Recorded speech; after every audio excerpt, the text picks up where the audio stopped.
como você sabe, pastor, primeiro eu quero agradecer aqui a toda a sua equipe, parabenizar a Rádio Correio, toda a sua equipe. Sistema Correio de Comunicação. Correio de Comunicação, que com certeza esse seu programa aqui vai fazer um grande sucesso. Muito obrigado. Disso eu não tenho dúvida, então agradeço a todos. E, como você sabe, eu sou procurador de justiça, eu sou o primeiro procurador de justiça criminal da capital e sou professor de Direito Penal. Durante 20 anos eu fui diretor da Faculdade de Direito de Maceió, mas desenvolvi o meu trabalho durante toda a minha vida no Ministério Público, onde eu fui promotor de primeira, de segunda entrância, de terceira, depois fui ser procurador de justiça e fui procurador-geral durante 2 mandatos, né? Instituição que muito me enriqueceu, que me deu a formação que eu tenho hoje, né? E eu, ao lado dessa profissão, evidentemente, eu terminei fazendo algumas incursões na política, né? Sempre com o objetivo de procurar fazer o bem à população, o bem ao próprio Ministério Público, que sempre precisou e está a precisar de um membro que o defenda lá no Congresso Nacional, né? Eu também era defensor e sou ainda do novo Pacto Federativo, para que os municípios saiam fortalecidos, né?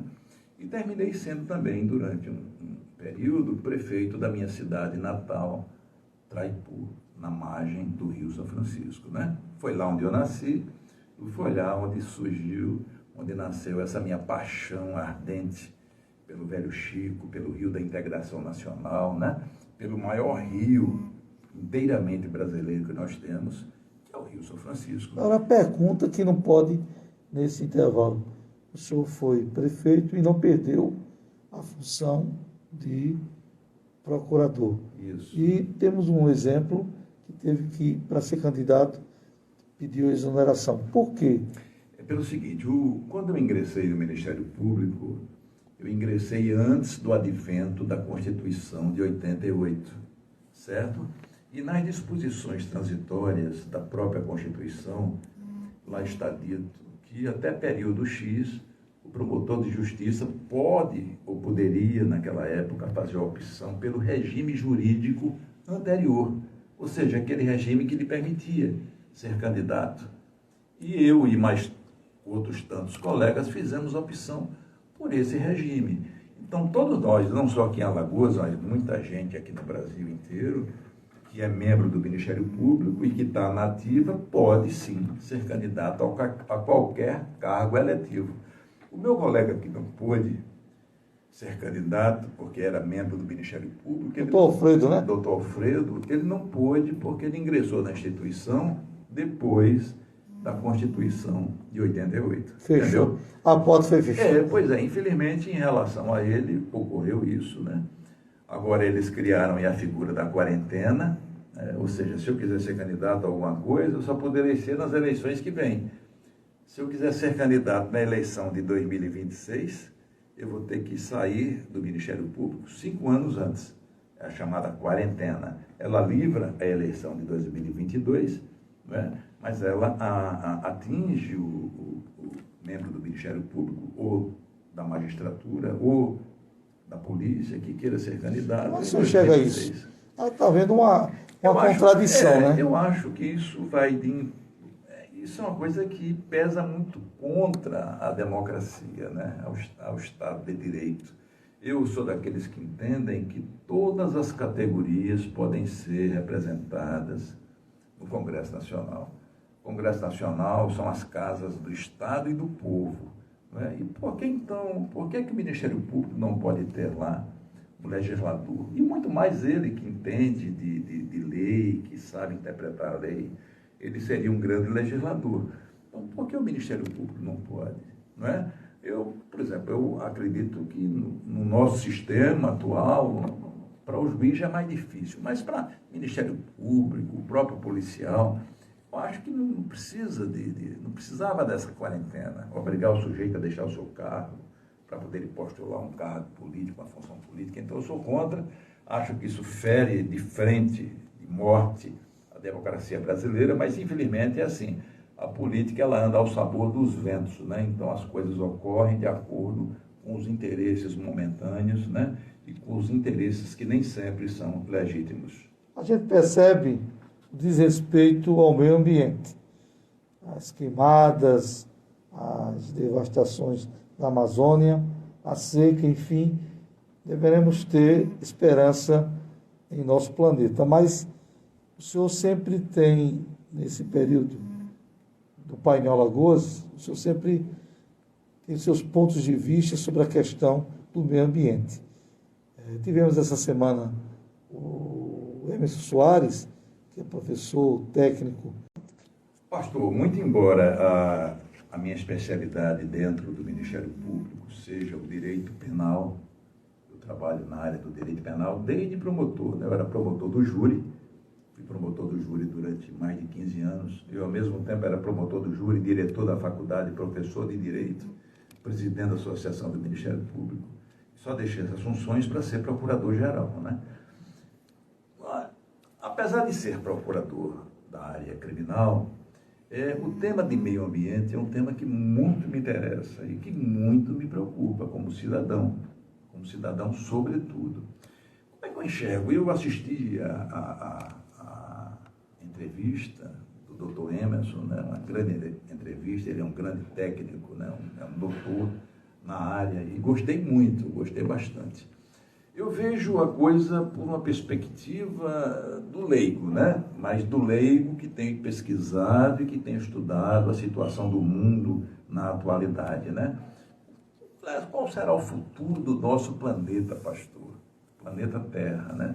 Quando nós estamos vendo aí a Amazônia sendo devastada, a Amazônia, que é o pulmão do mundo, quando nós vemos aí o mar, como o Mar de Aral, secar, né? O maior mar interior do mundo seca em razão da ação antrópica, ou seja, em razão da ação do homem, que é o maior predador da natureza. A gente observa o Rio Colorado sofrer nos Estados Unidos, a gente observa o Rio Eufrates secar, ser decretado seco, e junto com ele foi o Jardim do Éden, como eu já lhe disse, certa feita. Então, o que é que está havendo no mundo, né? Nós sabemos que a água do planeta Terra ela é escassa, eu me refiro, claro, que a água doce, né? Porque nós temos 75% de água salgada, 25%.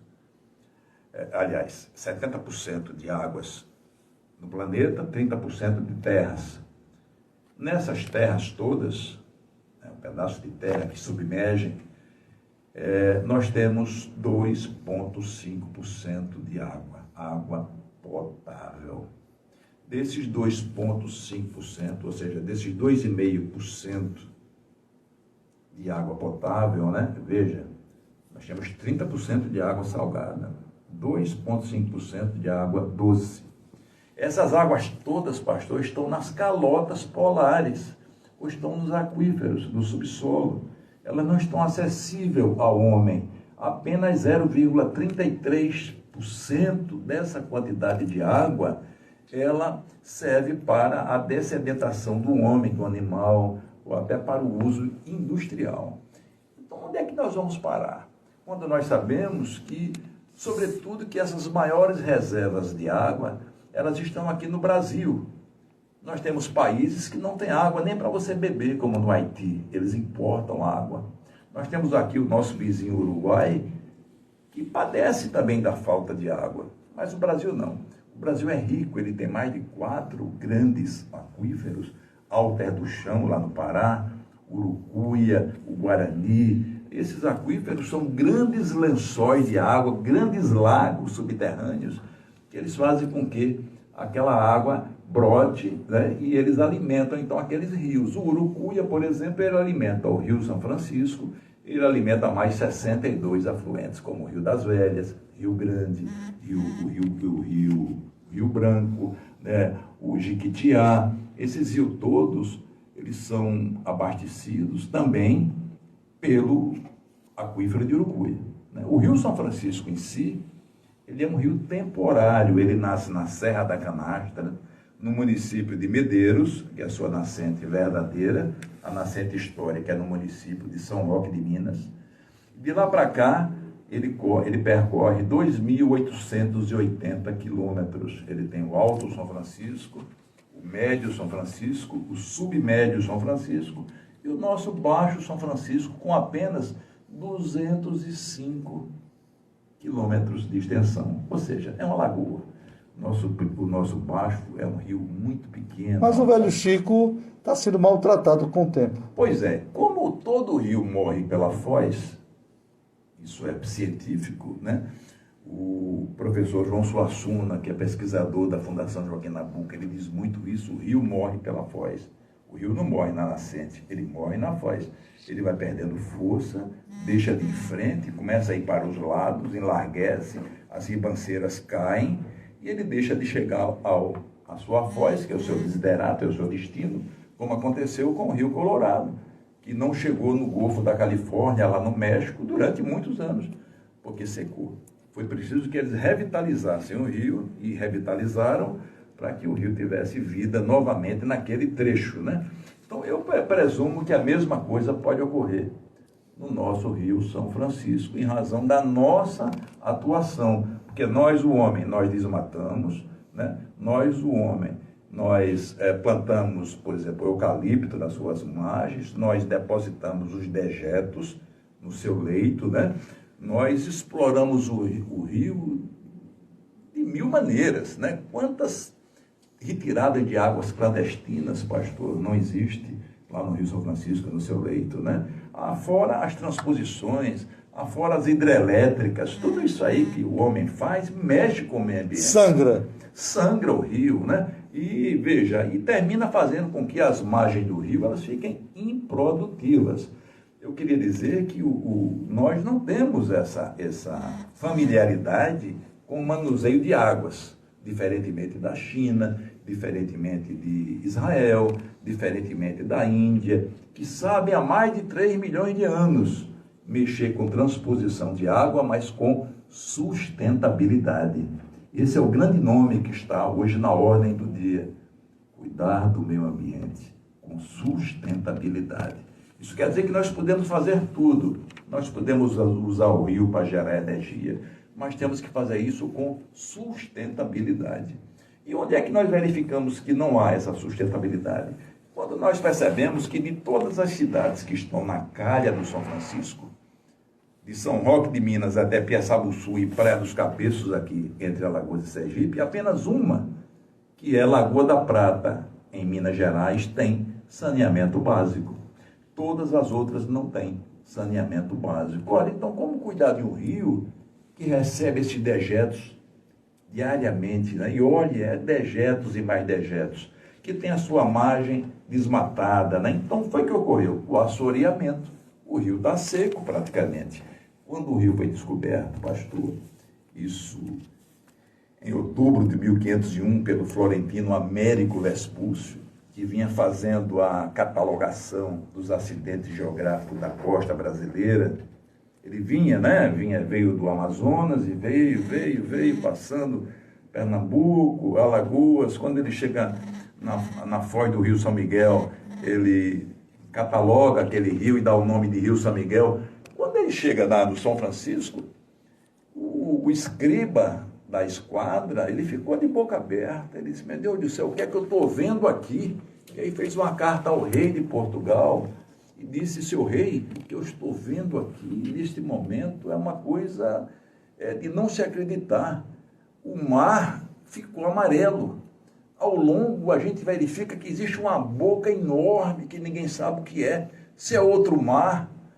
E, na verdade, era o São Francisco, que tinha 11 mil metros de vazão, 1.000 metros quadrados de vazão por segundo, invadindo o Rio São Francisco, o Oceano Atlântico, né? De maneira tal que, quando Luiz Gonzaga fez aquela música, né? O Rio São Francisco vai bater no meio do mar, ele estava cantando uma verdade, porque naquele tempo o rio tinha essa força ainda.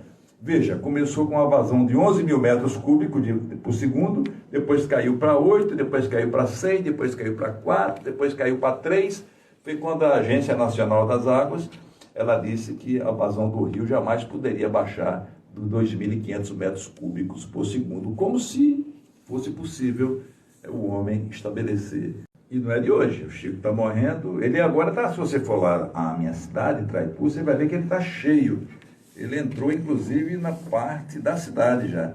Isso é uma enchente temporária, não significa nada. Amanhã ele vai ser, daqui a 2 dias, 3, 4, não quer dizer nada, né? O grande problema é que o nosso político, porque quem é que cuida das ações do mundo, dos países, das nações? É a política. A política é a arte da realização. E é através dela que você elege os seus governantes. E esses governantes é quem tem a obrigação de cuidar dessas questões todas que estão afetas ao meio ambiente, à criminalidade, à corrupção, etc, etc. Né? Então, hoje, o que se quer no Brasil, nos Estados Unidos e em tantos outros países é apenas o lucro. O que importa, pastor, é o lucro. A empresa tendo lucro, o Estado arrecadando, então pouco se está ligando para os rios, para os biomas, né, para a floresta, para a fauna, para a flora. Ou seja, se faz tudo em nome do chamado vil-metal, em nome do lucro. E é justamente isso que está acabando com o nosso planeta. E eu digo muito assim, nós não teremos uma segunda arca de Noé, pastor. O senhor sabe disso.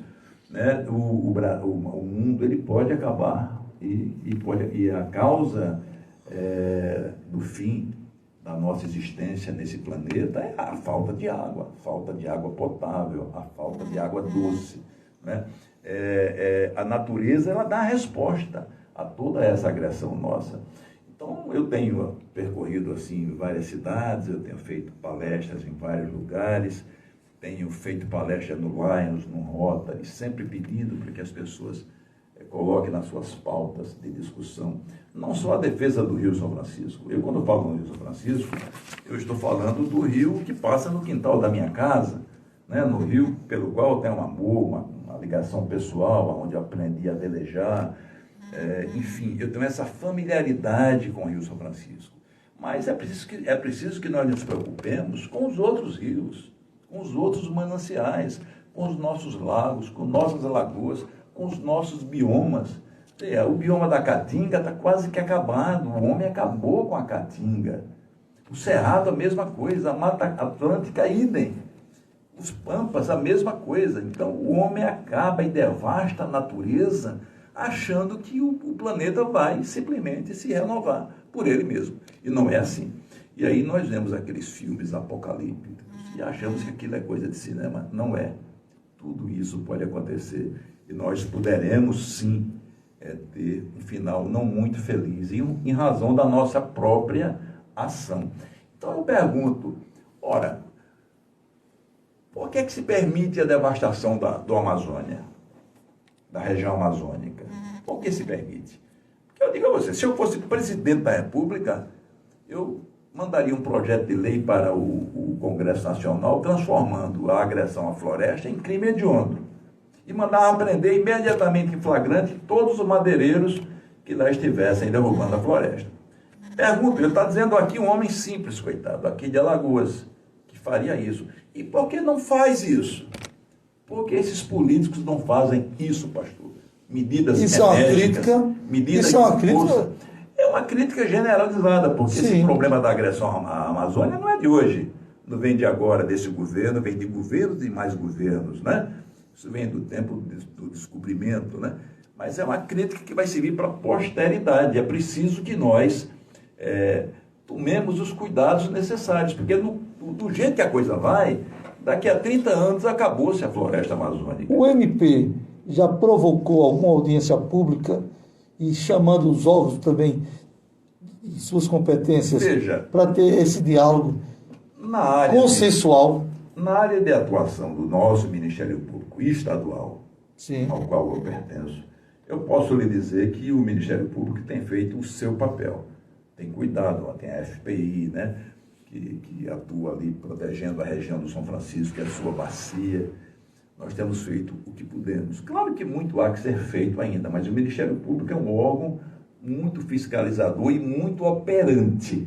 Nós hoje temos um Ministério Público, pastor, que não é mais aquele Ministério Público clássico do passado, onde o promotor se notabilizava no tribunal do júri, né, pedindo a condenação do réu, e aí ele gozava de um certo prestígio junto à sociedade por conta disso. Não, hoje não. Hoje o Ministério Público ele tem vários instrumentos na mão que lhe permitem ter uma atuação dinâmica, né, e uma atuação bem variada. A própria Constituição Federal de 88, ela deu uma condição ao Ministério Público de quase que um quarto poder. O Ministério Público hoje ele é responsável e ele é o guardião dos interesses mais elementares da sociedade, do interesse do menor, do interesse do idoso, do interesse do consumidor, da vida em todas as suas formas e manifestações. O Ministério Público é o responsável direto, é o guardião do meio ambiente.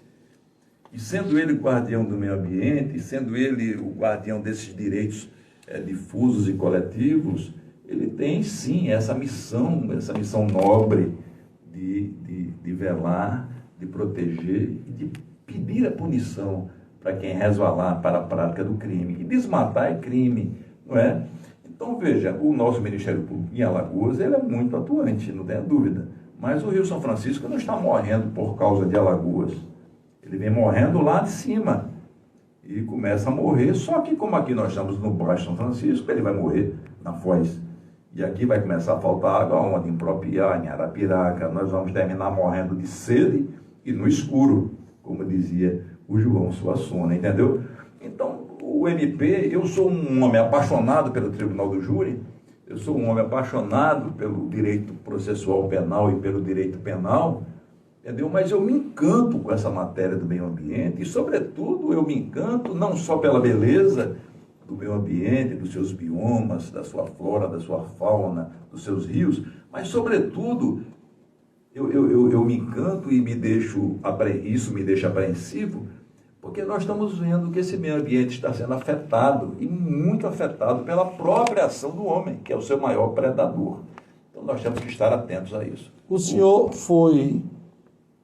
teve experiência como professor de Direito e como diretor da Faculdade de Direito de Maceió, a antiga FADIMA. Lá também o senhor implantou esses cuidados com o meio ambiente? Veja, eu dirigi a FADIMA, eu fui vice-diretor, depois diretor, e entre uma coisa e outra eu passei 20 anos dirigindo aquela faculdade, que é a Faculdade de Direito de Maceió. Muito tempo. A primeira faculdade privada que nós temos em Alagoas. Quando eu comecei lá, nós tínhamos apenas 2 turmas noturnas, porque a finalidade do padre Teófanes, o seu fundador, era permitir, com a sua fundação, que os comerciários estudassem, as pessoas que trabalhavam na indústria, né, os operários, estudassem à noite e fizessem o seu curso. O padre, um homem visionário, fez a faculdade de Direito e outras faculdades, e a faculdade deslanchou, cresceu, se transformou na maior faculdade privada de Alagoas, e eu tive o prazer de começar lá como professor de Direito Penal e ser eleito diretor, eleição essa que durou esses anos todos. E lá, como diretor, eu tive o prazer de realizar vários currículos, de elaborar vários currículos. Acredito que talvez o currículo atual, onde eu coloquei como disciplina o direito ambiental, entendeu? O reitor da Universidade Federal, a Universidade da Paz, lá da Costa Rica, Frank Miller, ele disse que é dever e obrigação de todas as escolas do mundo colocar em suas grades curriculares a matéria ambiental, educação ambiental, no caso das faculdades, direito ambiental, para que todos se sintam, digamos assim, responsáveis pelo que ocorre no nosso planeta, para que todos nós vejamos como o nosso planeta, que parece ser perfeito, né? Tudo é perfeito na natureza, né? O planeta gira em torno do Sol, que por sua vez tem os outros planetas também girando em torno dele, ele gira em torno da Via Láctea, enfim, tudo é perfeito. Mas a gente não sabe que esse planeta no qual nós estamos vivendo, ele é frágil. Ele é frágil para manter a espécie humana sobrevivendo. Esse planeta tem milhões, bilhões e bilhões de anos e vai ter mais bilhões e bilhões e bilhões de anos. Mas nós estamos falando dessa geração da humanidade. Né? O planeta fica, mas a geração vai embora. O ser vivo vai embora. Isso pode ter ocorrido já no passado, mas o fato é que no presente momento, pastor, nós estamos prestes a ver acontecer uma catástrofe. Aí não precisa ir muito longe. O professor dizia aqui sobre Brumadinho, né? E sobre tantas outras coisas que ocorreram entre nós. Está aqui o caso da Braskem. Não é brincadeira. Hoje eu passando por aqui, viu as ruas aqui fantasmas, fruto de quê? De uma mineradora que resolveu explorar o salgema e gerou todo esse dano ambiental, talvez um dos maiores danos ambientais do Brasil. Ou até do mundo, né? Ou até do mundo. Então, até quando esse homem ele vai se compenetrar de que ele tem responsabilidade? Tenho sido muito convidado para ser candidato a várias funções e por vários partidos. E eu digo, olha, gente, eu não posso nem falar sobre isso nesse momento, em razão dessa proibição constitucional do promotor falar sobre política partidária em televisões, em programa de rádio, né? Então, eu fujo da questão em razão dessa proibição, mas isso não me... E é um tema a ser pensado, né? Porque eu, como um animal político, como ser político, como uma pessoa que vê a política como uma forma de se buscar o bem comum, né? O que é a política? Eu já disse no início, né? A forma de se unir os povos. E como eu vejo no Brasil hoje um grande fosso existente entre a nação e o país, ou seja, entre o povo e o Estado, e esse fosso é muito grande, eu acho que é preciso que surjam homens, que existam pessoas que sejam políticos, mas com esse olhar altruístico, voltado muito mais para o bem comum. Ou seja, acabar com essa miséria, diminuir essa exclusão social, botar o menino na escola, não deixar que ele passe fome, ou seja, dar mais qualidade de vida às pessoas, fazer com que as pessoas tenham mais acessibilidade, repetir os exemplos, os bons exemplos do mundo, né? Seja na questão da criminalidade, seja na questão da acessibilidade, seja da questão da violência, que eu trago aqui como exemplo a cidade de Medellín, lá na Colômbia, a cidade de Bogotá, também lá na Colômbia, que tiveram seus índices de criminalidade reduzidos a um patamar mas muito inferior, e os seus índices educacionais subiram mais vertiginosamente, e hoje nós temos duas cidades que eram cidades perigosas, ruim de se viver, porque o índice de mortalidade, a bala era muito grande, e hoje são cidades modelos, cidades exemplo. Então, eu acho que esse é o papel do homem. O homem na política, ele é um pontífice, né? Ele tem que fazer pontes, ele tem que unir, ele não tem que fazer muros, ele tem que fazer pontes, e essas pontes